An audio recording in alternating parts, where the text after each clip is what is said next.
สบายดีพี่น้องสบายดียามแรงๆพี่น้องเลยต่อกันคือเก่าวันนี้ก็มาแต่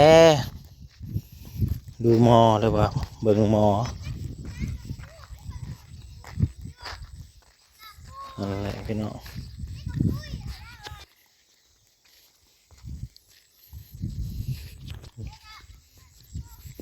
ระวังมันกัดมือเด้อ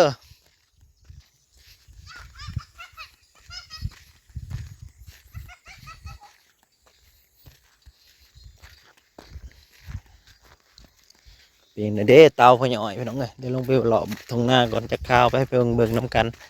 ท่านว่าหน่อยครับย่ากันเลาะทงหน้าพอได้งัว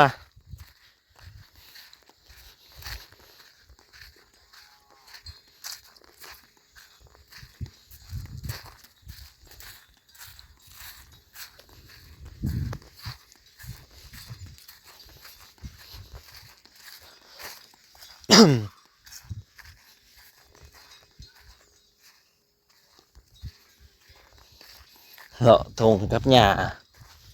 น้ำลังน้องแนงอยู่โอ้ยลูกโอ้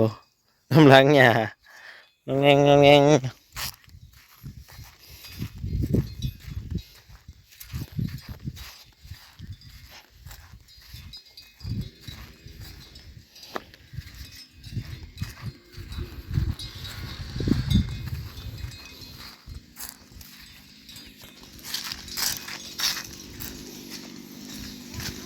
ลงทงลงทาพี่น้องเอ้ย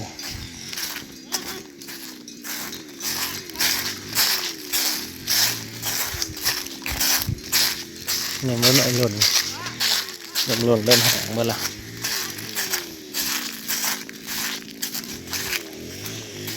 ตัวนี้คือบอลเอาไปน้ำหมู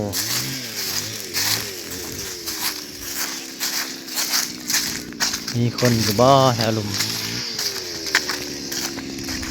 จะลงมาเกาะกับพี่น้องมันสิหล่นนะอย่าเนื้องัวกินเบิด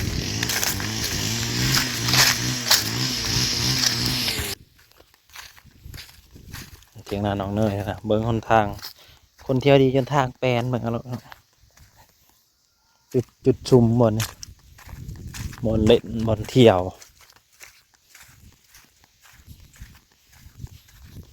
เมืองเตาหน่อยเราปิดแล้วประจักเริ่มจูดแล้วเบิ่ง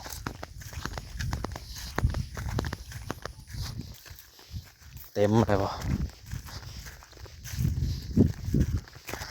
มาเบิ่งมากอกเลยมันก็จะได้เผาแล้วบ่นี่เพราะว่าจำมันเป็นถาดเขาหลักกันมาเจาะของเราลงหรือบ่หรือจังไดมันสมอยย่างมาทันลงก็ได้พื้นหน่อยนึง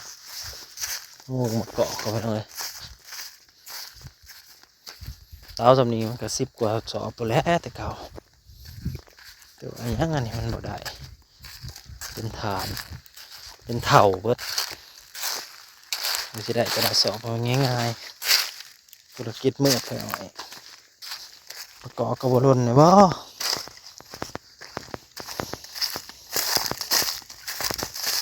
มันประกอบเขาไว้หน่อยได้ประกอบมาใส่แก้วนะ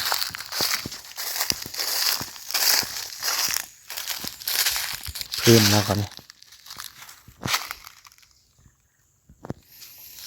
หลังจากมาเบิกเงินไปเพิ่มยามไรสิได้เนาะไปหน่อยถ้านำมาปุ้ยก็โจนจอยเนาะได้ลูกมาให้ก็ว้ายในน้อยจะจอยไปเมื่อล่าสุดดอกม่วงต้นนี้เป็นดอกไปหน่อยเป็นไว้อะไรต้นน้อยๆนะเอาหน่อยอาบน้ำแล้วนี่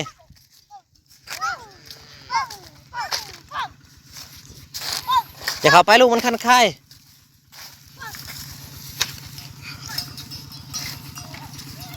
ไทยนาก็จะแก่พื้นเนาะอันนั้นพอเห็นไหมพี่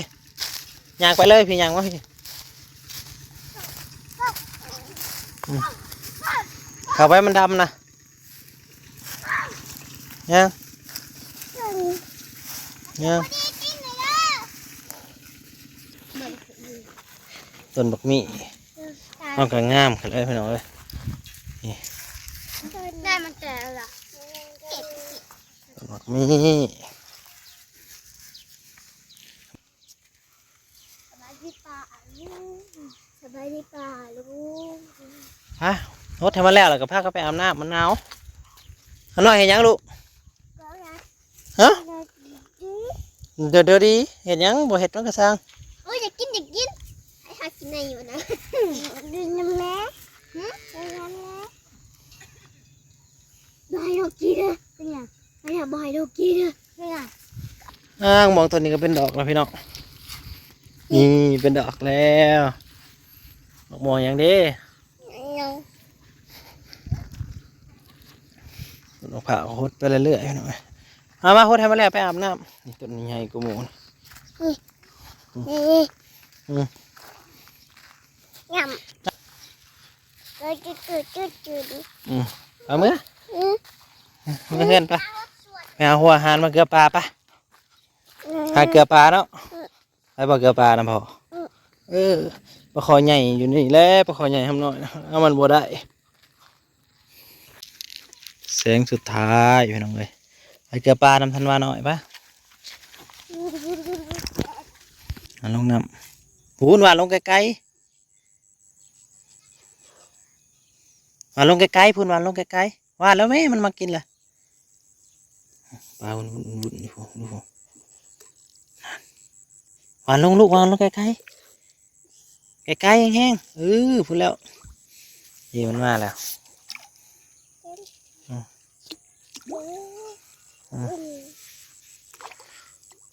วานไปไกลๆลูกนี่เนาะ ไปบ้ากัน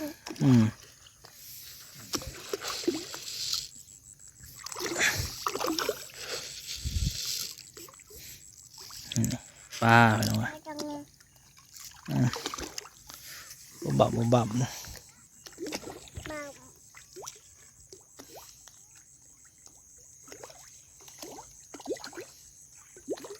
วานลงลูก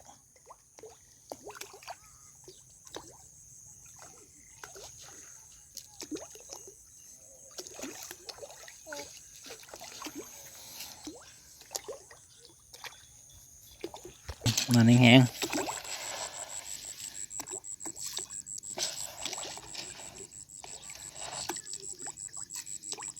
น้องนี่ใครแต่มันบ่เลิกมันบ่สันไปน้องมันตื่น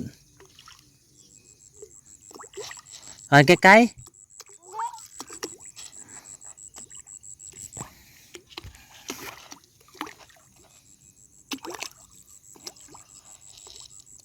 เสียงสนั่นเ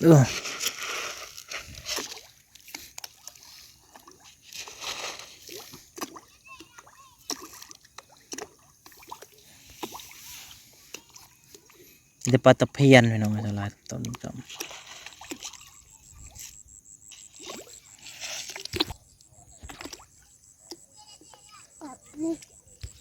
เพิ่นมาเกลือปลาเฮ็ดที่มันที่เหี่ยนะอย่างดีๆกลับมาวันนี้ลงแล้วตะเวนก็ไว้อลีลงชีวิตละลมมีอยู่แรงจะเอาวาวขึ้นเพิ่นเอาลมมีสำนี้กลางคืนลมแห้งข้างบนปล่อยวาวความสุขของไผ่มันความสุขของคนเฮา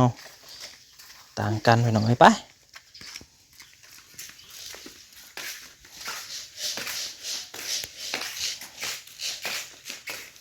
เกลือปลากับลูกชายนะวานลงนะไม่ลูกมันเบิดแล้วมันได้สิได้กินค่ะกำวานลงโลดวานลงหลายๆวานลงหลายๆมันกินบ่ทันแล้วนี่กินบ่ทันแล้วมันกินบ่ทันแล้ววานลงแม่มันกินบ่ทันเลยลูกว่าได้วะนี่ลูกวานลงเราต้องให้มันหอนหน้ามันทีละวานทำกับหอนหน้าวานลงนะมิปลามันมากินถ่ายกินอยู่นี่กบหลายเลยเนาะโอ้ย2 เม็ดมันกินอะไรลูก จะสร้างขนาดไหนเนาะบักวิโก้นี่ได้สร้างขนาดใหญ่ลุยขึ้นดื้อยังลูกเหรอกินได้ไหนจะให้หญ้าได้หญ้ามาออกไปยังเดี๋ยวนี้บอกกระซังเหรอไปทำหญ้า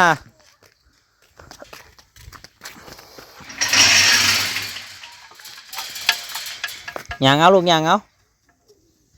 ค่อยไปทำหญ้า